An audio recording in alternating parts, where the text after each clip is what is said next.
Magandang araw sa inyong lahat. Ito na po ang karugtong ng ating kwento, ang kwento ng pag-ibig ni na Mercedes de Alegre at Marcelo Natividad. Pero bago ko po simulan ng lahat, paki-subscribe naman po, like and share ng aking channel. Maraming salamat po. Nagulat si Raquel nang may biglang kumatok sa pinto. Ang akala niya ay si Marcelo na ang dumating. Umupo siya sa wheelchair at binuksan niya ang pinto. Pero nang buksan niya ito, ay bumungad sa kanyang harapan si Alfred. Nagulat kaya Raquel, at anong drama yan? Bakit nakaupo ka dyan sa wheelchair? Seryoso ka ba? Lumpo ka na ngayon? Pang-aasar ni Alfred kay Raquel. Tumayo si Raquel at binatukan niya si Alfred. Pinagtatawanan mo ako, Alfred? Alam mo ba kung paano ako nasasaktan sa ginagawa sa akin ni na Mercedes at Marcelo? Hayop sila, Alfred. At ang babaeng iyon, pinaparinig niya sa akin ang mga ungol nila ni Marcelo habang nagtatalik silang dalawa. Galit na singhal ni Raquel. Ano naman ang koneksyon ng wheelchair na yan, Raquel? Nagpanggap ka ba na lumpo para pansinin ka ni Marcelo? Sa tingin mo, tumalab pa yan ngayon? Alam mo kasi, tanggapin na lang natin na hindi sila para sa atin. Ang totoo niyang mahal na mahal si Mercedes, hindi ikaw. Mahal ko pa rin si Mercedes, pero ayokong guluhin ang buhay nila, lalo nang alam kong mahal niya si Marcelo. Seryosong saad ni Alfred. Mahal na mahal ko si Marcelo, Alfred, at ayokong bigyan ng pagkakataon si Mercedes na magiging masaya siya sa piling ni Marcelo.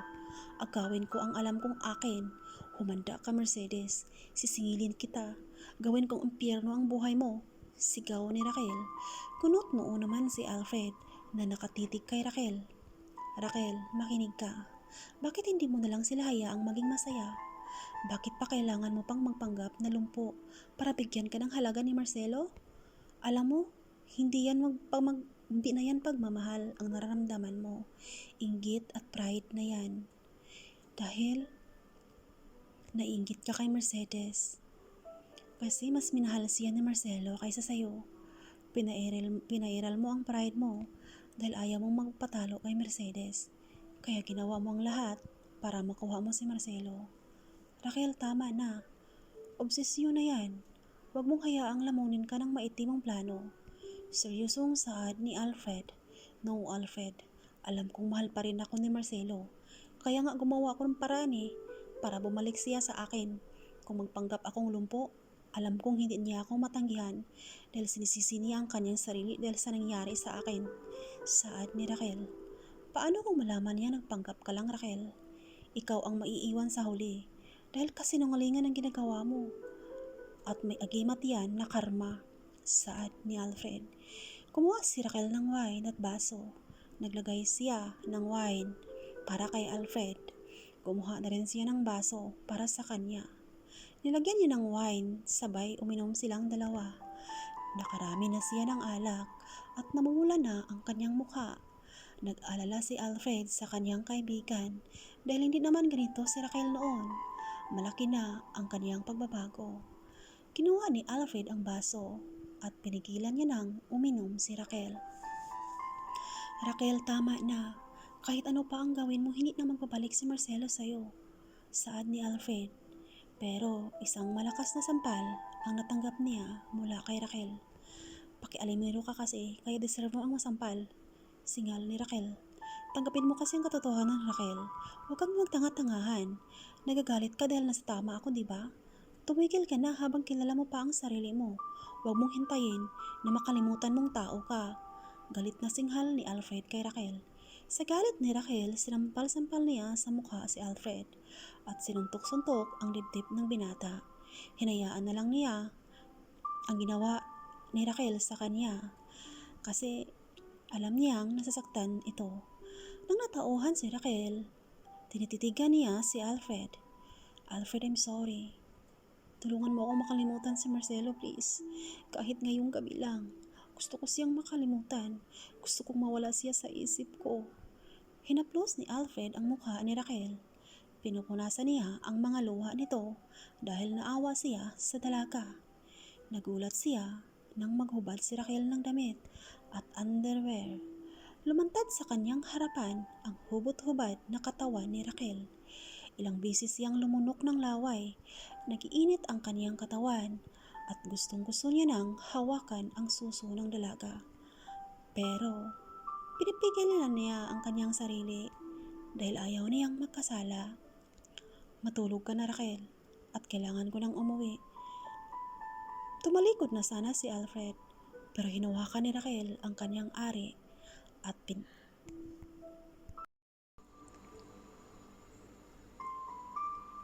Raquel, hindi mo alam ang ginagawa mo. Lasing ka lang. Huwag mong gawin yan sa sarili mo. Professional ka. Dapat kumilos ka ng tama. Saad ni Alfred habang namamaos ang boses nito. Pero hindi pa rin nagpapigil si Raquel. Binaba niya ang zipper ng pants ni Alfred habang nakatitig ang mga mata niya sa mga mata ni Alfred. Alfred, hayaan mo na lang akong sa gagawin ko ngayon. Gusto ko ito, Alfred. Saad ni Raquel. Binaba ni Raquel ang pants at brief ng binata. Lumantad sa harapan niya ang mahaba at matambok na ari ni Alfred. Alfred, ang laki ng alaga mo. Ang sarap hawakan. Pumikit si Alfred nang haplusin ng dalaga ang kanyang ari. Parehong nag-aapoy sa init ang kanilang mga katawan. Hinaplos-haplos ni Raquel ang ari niya hanggang sa tumigas na ito. Lumuhod si Raquel at isinubo niya ang ari ni Alfred. Nagulat si Alfred sa ginawa ni Raquel, pero nasarapan na rin siya sa bawat pagdila ni Raquel sa kanyang ari. Umungol si Alfred at hinawakan niya ang buhok ng dalaga para makita niya ang bawat paglabas-pasok ng kanyang ari sa bibig ni Raquel. Hanggang sa haba ng ari niya ay abot hanggang sa lalamunan ni Raquel. Hindi niya na mapigilan ang kanyang mga ungol at mas diniin niya pa ang ulo ni Raquel sa kanyang ari. Dinilaan ni Raquel ang puso ni Alfred paakyat sa kanyang tiyan at dibdib. Mas lumakas ang ungol niya nang sipsipin ni Raquel ang kanyang liig. Hindi na nakatiis si Alfred at pinatuwad niya si Raquel at pinasok niya agad ang ari niya sa kaloob-looban ng dalaga. Ang lakas ng ungol nila, lalo na nang sagad na sagad ang ari ni Alfred sa ari ni Raquel. Hanggang sa naramdaman ni Raquel ang pagputok ng katas ni Alfred sa kanyang ari at pareho silang hinihingal at hinahabol nila ang kanilang mga hininga. Samantalang mahimbing ang tulog ni Mercedes habang nakaunan sa braso ni Marcelo. Hinaplos niya ang mukha ng asawa niya at hinalikan niya ito sa noo. Masaya niyang pinikit ang kanyang mga mata para matulog. At si Raquel naman ay hindi pa rin makatulog. Iniisip niya kung ano ang ginagawa ni Mercedes at ni Marcelo. Nagplano na naman siya kung paano paghiwalayin ang mag-asawa. Kinuha niya ang kanyang cellphone at tinatawagan niya si Marcelo. Pero hindi pa rin sinasagot ni Marcelo ang kanyang tawag. Halos mabaliw na siya sa sobrang galit. Kinabukasan, sobrang busy na si Marcelo sa opisina nang biglang dumating si Alfred at Raquel. Si Alfred ang nagtulak sa wheelchair ni Raquel. Anong ginawa ninyo dito, Alfred? Tanong ni Marcelo. Marcelo, I'm sorry. Sinamahan ko lang si Raquel. Gusto ka daw niyang makita. Ayaw ko sanang pumayag, kaso nag-alala din ako sa kanya. Wala kasi siyang kasama sa kondo. Naawa ako, pare. Kailangan mayroon mag-alaga sa kanya. Lalo na ngayon na hindi siya makakalakad. Seryosong saad ni Alfred na sumakay na rin sa kasinungalingan ni Raquel. Marcelo, bakit hindi mo na ako binabalikan? Naghihintay ako sa'yo. Hinayaan mo akong mag-isa sa kondo? Alam mo naman, di ba, na hindi ako makakalakad? Saad ni Raquel habang umiiyak. Raquel, sinabihan na kita na kumuha ka ng nurse na mag-alaga sa'yo. Meron akong asawa na nangailangan sa akin. Kailangan niya ako. Hindi pwedeng kunin mo ang oras na dapat sa asawa ko. Seryosong turan ni Marcelo. Marcelo, lumabas din ang totoo na hindi ako mahalaga sa'yo? Marcelo, baka nakalimutan mo. Kasalanan mo kung bakit naging lumpo ako. Anong gusto mong gawin ko, Marcelo? Ang sakit-sakit na habang masaya kayong dalawa. Ako naman nagtitiis sa sobrang sakit. Ang lungkot ko, Marcelo. Saad ni Raquel. Marcelo, Raquel, mag-usap kayo ng maayos. Sa labas mo na ako. Saad ni Alfred. Pare, dalhin mo si Raquel. Wala akong panahon sa drama niya. Mapapadala ako ng nurse para mag-alaga sa iyo. Seryosong saad ni Marcelo. Marcelo, mangako ka sa akin. Dalawin mo ako sa kondo. Kailangan kita, Marcelo. Maawa ka sa akin. Saad ni Raquel habang umiiyak. Okay, Raquel, mamaya pupuntahan kita sa kondo. Sige na, umuwi ka muna. Marami pa akong trabahong kailangang tapusin. Tura ni Marcelo. Lumabas na si Alfred at Raquel sa opisina ni Marcelo. Naiwang nag-iisip si Marcelo. Ayaw niyang mag-alala si Mercedes sa kanya. Pero kailangan din siya ni Raquel. Naguguluhan na rin siya. Mahal na mahal niya si Mercedes. At ayaw niyang mag-isip ito ng hindi maganda sa kanila ni Raquel. Pagkatapos ng trabaho, diretso si Marcelo sa kondo ni Raquel. Mayroon siyang sariling susi, kaya pumasok siya agad sa loob. Nabutan niya si Raquel na iyak ng iyak habang nakaupo sa wheelchair. Raquel, anong nangyayari sa'yo? Bakit ka umiiyak? Nag-alalang tanong ni Marcelo. Pero humagulgol ng iyak si Raquel at yumakap ito kay Marcelo. Marcelo, ang lungkot ko. Miss na kita, Marcelo. Ayokong mag-isa. Mamatay ako, Marcelo. Hindi pa ako makakalakad tapos mag-isa pa ako dito. Marcelo, kung pwede, gusto kong sa mansyon ninyo ako magstay. Kasama ng lola mo. Kapag makakalakad na ako, pwede na akong bumalik sa Amerika sa mga magulang ko. Nagulat si Marcelo sa gustong mangyari ni Raquel dahil ayaw ng lola niya kay Raquel. Pero naawa siya sa dalaga, kaya sinubukan niyang umuwi sa lola niya at sinabi ang problema niya kay Raquel. Lola, kahit hanggang sa gumaling si Raquel, dito na muna siya magstay. Naawa kasi ako sa kanya, Lola. Ako ang dahilan kung bakit dinanas niya ang ganitong paghihirap. Seryosong saad ni Marcelo. Gunot noo na lang si Doña Claudia at speechless siya kasi ayaw niyang magsasalita ng hindi maganda laban kay Raquel. Tumango na rin siya para sa ikakapanatag ng loob ni Marcelo. Nakikita kasi ni Doña Claudia na na-stress na si Marcelo at naisip niya na mas magandang kasama niya si Raquel para mabantayan niya ang mga galaw ng dalaga. Kinabukasan, dinala ni Marcelo si Raquel sa kanilang mansyon. Mainit naman itong sinalubong ni Doña Claudia. Nakangiti pa si Raquel nang makita niya ang matanda. Lola, magandang umaga po.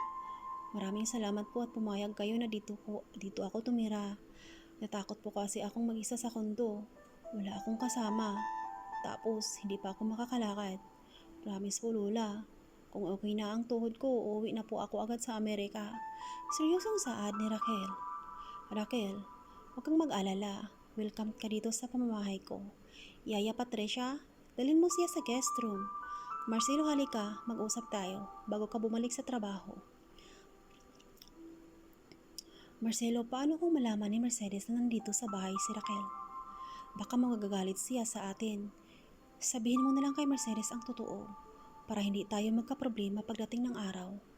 Saka, karapatan niyang malaman dahil asawa mo siya.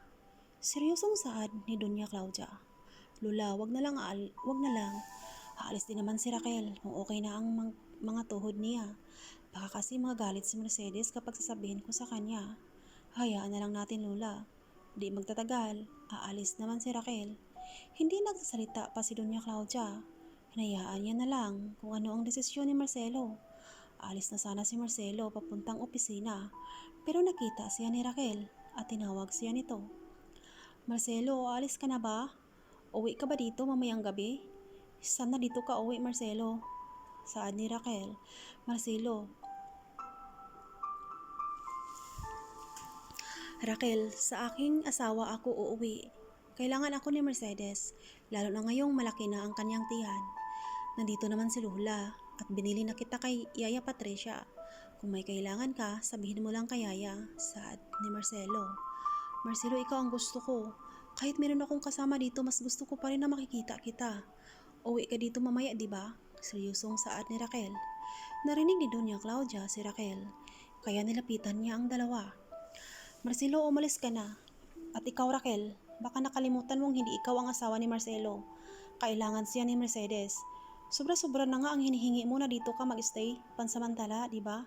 Hindi to alam ni Mercedes, Raquel, dahil ayaw namin na masaktan siya sa desisyon ni Marcelo na dito ka tumira pansamantala.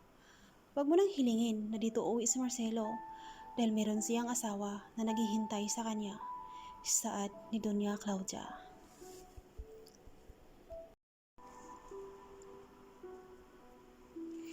Kinabukasan, pumasok si Yaya Patricia sa kwarto ni Raquel para maglinis ng kwarto. Nasa garden kasi si Raquel, kaya nagmamadali siyang pumasok para maglinis. Pagpasok ni Raquel, nakita niyang naglinis si Yaya. Nagagalit siya dahil ayaw niyang meron pumasok na ibang tao sa kanyang kwarto. Next time, ayaw kong pumasok ka na lang dito ng basta-basta. Ayaw kong may ibang tao sa kwarto ko. Singhal ni Raquel kay Yaya Patricia. Ma'am Raquel, I'm sorry. Huwag naman kayong magagalit ng ganyan. Okay? Bukas kasi ang pinto at kailangan kong maglinis dito. Sagot ni Yaya Patricia.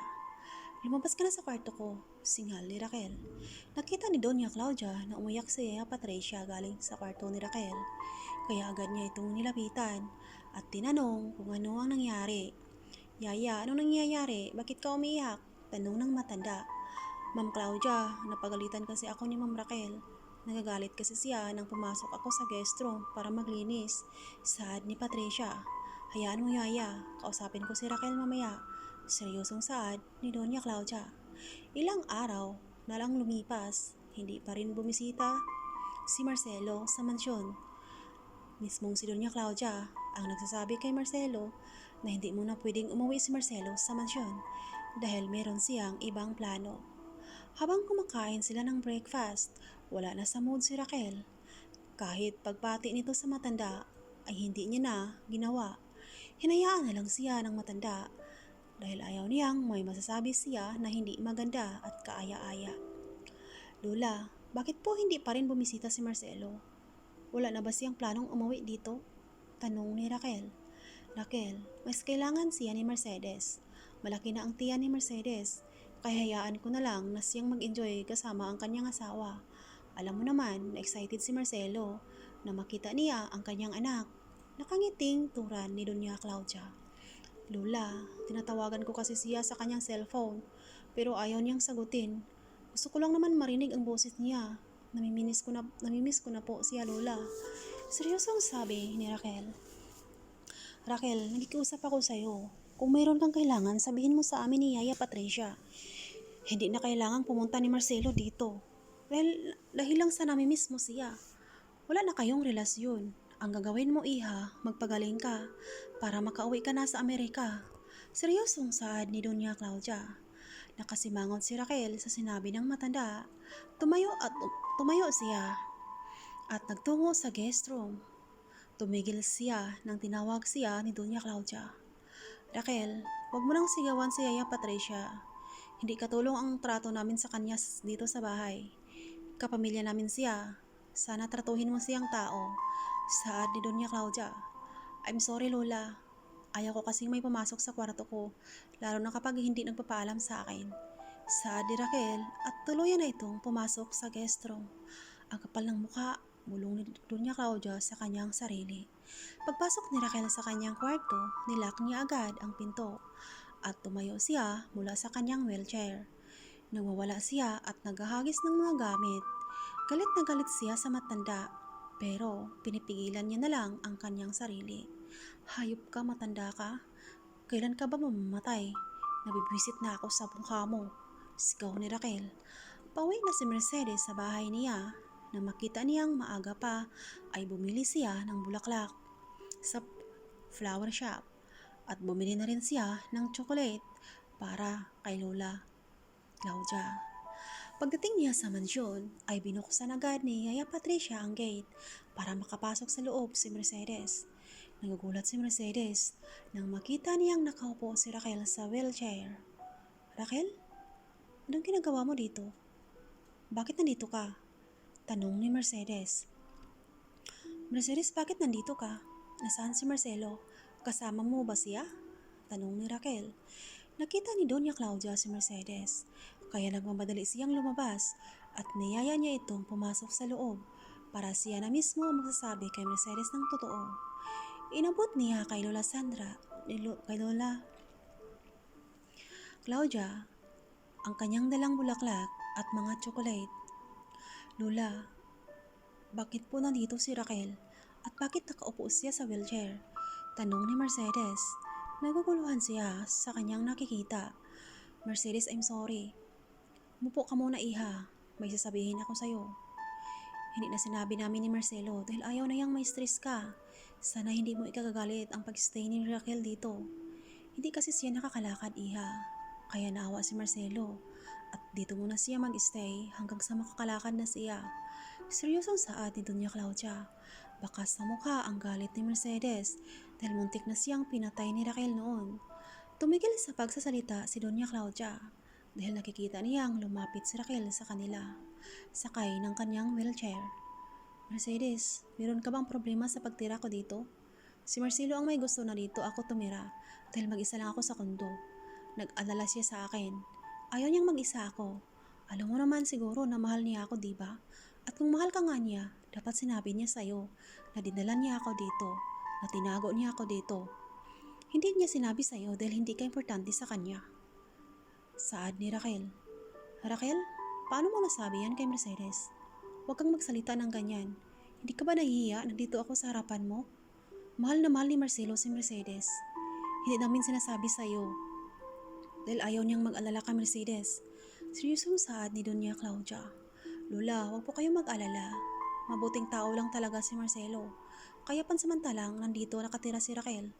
Kawawa naman kasi si Raquel kung hayaan niyang mag-stay itong mag-isa sa kondo. Magpagaling ka, Raquel, at magdasal ka na rin paminsan-minsan para makakalakad ka na. Lola, kailangan ko nang umuwi. Baka maunahan ako ni Marcelo. Hindi ko sinabi sa kanya na dumaan ako dito. Mag-iingat po kayo, Lola, ha. Mauna na po ako. Pag-alis ni Mercedes, umakyat na agad si Doña Claudia sa taas. Naiwang mag-isa si Raquel sa sala. Hindi maipinta ang itsura niya, bakas sa mukha niya ang galit. Dahil wala lang kay Mercedes na nakatira siya sa mansyon. Ang akala niya ay magagalit ito at aawayin ni Mercedes si Marcelo. Habang nagmamaniho si Mercedes, hindi mawala sa kanyang isipan kung bakit kailangang sa mansyon ni Doña Claudia nakatira si Raquel. Hindi siya nagagalit pero nag-alala siya. Baka may gagawing hindi maganda si Raquel kay Lola Claudia. Naalala niya ang paglaso ni Raquel sa kanya noon. Pumasok sa kanyang isip na baka kapag magagalit si Raquel kay Lola Claudia, baka lasunin niya ang matanda. Pagdating niya sa mansyon, ay naabutan niyang nakaupo si Marcelo sa sofa habang nagbabasa ng magasin. Nilapitan niya ito at tinitigan. Nagtataka naman si Marcelo sa titig ni Mercedes sa kanya. Hindi man lang ito nag-smile at nakatayo lang ito sa kanyang harapan. Mercedes, meron ka bang problema? Bakit ganyan ka makatingin sa akin? Parang gustong-gusto mo akong patayin. Wika ni Marcelo habang hawak-hawak niya ang kamay ng asawa. Marcelo, galing ako sa mansyon ninyo at nabutan ko si Raquel na nakaupo sa wheelchair. Lumaki ang mga mata ni Marcelo. Nag-alala siya, baka magalit si Mercedes sa kanya. Mercedes, I'm sorry kung naglihim ako sa'yo. Ayokong magalit ka sa akin, kaya tinago ko sa'yo ang totoo. Sa kamula nang tumira si Raquel sa mansyon, hindi na ako umuwi doon. Nandito lang ako sa tabi mo, alam mo yan, diba? Saad ni Marcelo. Marcelo, hindi ako nagagalit. Walang dahilan. Lumpo siya at kailangan niyang kasama sa bahay para mayroon mag-alalay sa kanya. Mabuti ang kalooban mo, kaya tinulungan mo siya. Pero Marcelo, baka anong gagawin niya kay Lola Claudia? Nakalimutan mo na ba? Namuntik niya akong napatay dahil nilason niya ako. Seryosong saad ni Mercedes. Mercedes, naiintindihan kita. pero alam kong hindi magagawa ni Raquel na saktan ang lola ko. Magtiwala ka sa akin, Mercedes. At ang sabi niya sa akin, saka na siya uuwi sa Amerika kapag makakalakad na siya. Mag-shower lang ako, Marcelo. Umakyat na sana si Mercedes sa hagdan nang biglang yakapin siya ni Marcelo ng sobrang higpit at hinalik-halikan ang kanyang labi.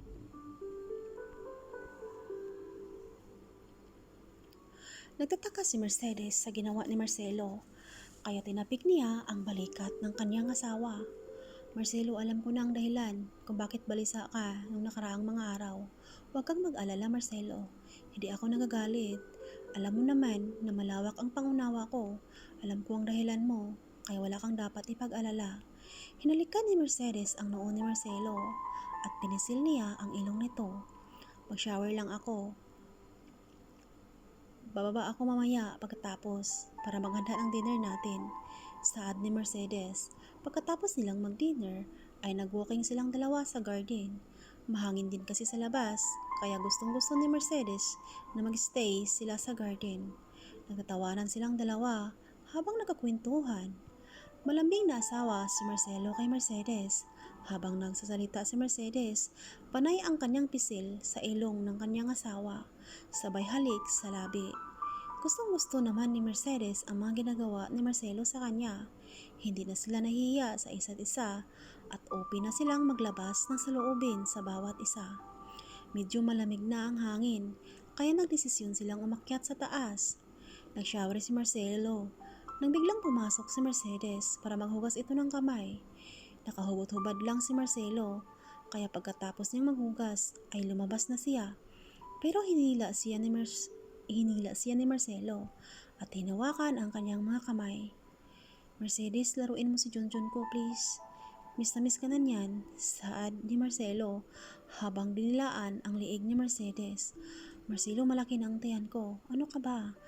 Hindi na nakapalag si Mercedes nang ipasok ni Marcelo ang kamay nito sa kanyang underwear at pinasok ni Marcelo ang dalawa niyang daliri sa ari ni Mercedes.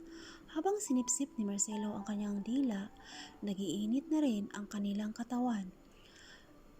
Kaya hinawakan niya ang ari ni Marcelo. Umungol siya sa bawat pagsagad ni Marcelo sa daliri sa butas ni Mercedes. Naglingkis na ang mga braso ni Mercedes sa leeg ni Marcelo. Hinubaran na siya ng mga saplot. Halos magiliyab na ang kanilang katawan sa init. Nanginginig na ang mga tuhod ni Mercedes, kaya binuhat siya ni Marcelo at pinahiga siya nito sa kama. Tinitigan ni Marcelo ang hubad na katawan ni Mercedes, sabay hawak sa dalawang hita nito at pinatong sa kanyang balikat. Sinipsip niya ang ari ni Mercedes at dinalaan niya ang singit nito. Parang mababaliw si Mercedes sa ginawa ni Marcelo. Nakita ni Mercedes na umilaw ang cellphone ni Marcelo. Nakita niyang tumawag si Raquel. Pinindot niya ang answer sa phone ni Marcelo. Sinadya niya yon para iparinig niya kay Raquel ang kanilang mga ungol. Marcelo, ang sarap ng ginawa mo. Kainin mo pa ako, Marcelo, please. Ang sarap. Shit. Binuka pa ni Marcelo ang ari ni Mercedes para makita niya ang butas at pinasok niya ang kanyang dila at nilaro-laro niya gamit ang dila niya. Sarap na si Mercedes hanggang sa umakyat ang dila ni Marcelo sa puso niya, sa tiyan at sa matambok niyang suso. Marcelo, ang sarap. Halos sumigaw na si Mercedes sa sobrang sarap sa ginawa ni Marcelo. Hinawakan niya ang kanyang ari at pinasok niya sa ari ni Mercedes. Sagad na sagad ito hanggang sa kaloob-looban ng kanyang ari. Halos mabaliw si Mercedes sa sobrang sarap. Umuungol na rin si Marcelo at sinipsip niya ang leeg ni Mercedes. Mercedes, ang sarap mo. Shit. Akin ka lang. Mahal ko. Ungol ni Marcelo. Pabilis ng pabilis ang galaw ng kanyang puwet hanggang sa naramdaman niyang labasan na siya sa sarap. Mercedes, sabayan mo ako please. ungol ni Marcelo, sabay sipsip sa dila ni Mercedes, hanggang sa naghalo ang kanilang mga katas sa kaloob-looban ni Mercedes. Pareho nilang hinahabol ang kanilang mga hininga, pareho silang pinagpawisan sa sobrang sarap. Samantalang galit na galit si Raquel dahil narinig niya ang mga ungol ng dalawa. Hinagis niya ang kanyang cellphone dahil sa kanyang galit. Hayop ka, Mercedes. Hayop ka. Mag-enjoy ka lang sa pang-aasar sa akin. Darating din ang araw na ikaw naman ang iiyak ng dugo. Papahirapan kita, Mercedes. Agawin ko ang lahat na meron ka. Ang mga kayamanan mo, si Marcelo at ang anak mo. Sigaw ni Raquel. Pabalik-balik siya ng lakad. Nag-isip siya ng paraan kung paano niya mabawi si Marcelo kay Mercedes. Pagsisihan mo ang lahat ng ginagawa mong masama sa akin, Mercedes. Hindi kita titigilan hanggat lumuhod ka sa aking harapan. Mag-enjoy ka lang habang nasasayo pa ang alas. Dahil kapag mahawakan ko na si Marcelo sa liig, ikaw na naman ang mamamatay sa sobrang sakit at selos. Saad niya habang nanlilisik ang mga mata sa sobrang galit. Ito na po ang katapusan ng ating chapter 12. Sana po ay nagustuhan ninyo ang ating kwento. Hanggang sa muli, maraming salamat po. Paalam.